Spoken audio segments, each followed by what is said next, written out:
దావీదు ఒక చక్కటి మాట రాస్తాడు కీర్తనలో. నేను ఎల్లప్పుడూ యెహోవా నా ముందు ఉంచుకొని ఉన్నాను, నేను ఎల్లప్పుడూ యెహోవా నా ఎదుట ఉంచుకొని ఉన్నాను, ఎదుట చూస్తూ ఉన్నాను అని చెప్పాడండి. I always behold my god before me అని చెప్పాడు. ఆ మాట నన్ను ఎంత గట్టిగా పట్టుకుందంటే, he didn't see evil spirits, he didn't see fear, he didn't see the enemies. శత్రువులు ఎవరిని చూడలేదు, కానీ ఎవరిని ఆయన ముందు పెట్టుకున్నాడండి? యెహోవాని పెట్టుకున్నాడు. అందుకనే గొలియాతుని జయించాడు అని నేను నమ్ముతున్నాను. Because he saw how great is his God, he didn't see how great was the enemy. ఈరోజు మనం కూడా ఎల్లప్పుడూ యెహోవా, సైన్యములకు అధిపతి యగు యెహోవా నా ముందు ఉన్నాడు, ఆమెన్.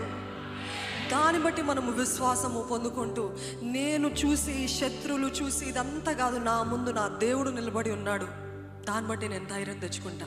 నేను ఈ మాట చెప్పేటప్పుడు మీరు లేనే లేదు అని గట్టిగా రూఢిగా,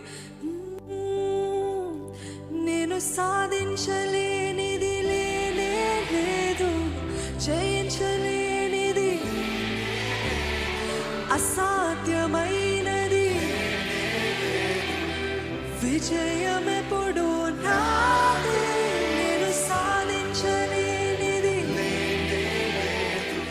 జయించలేనిది,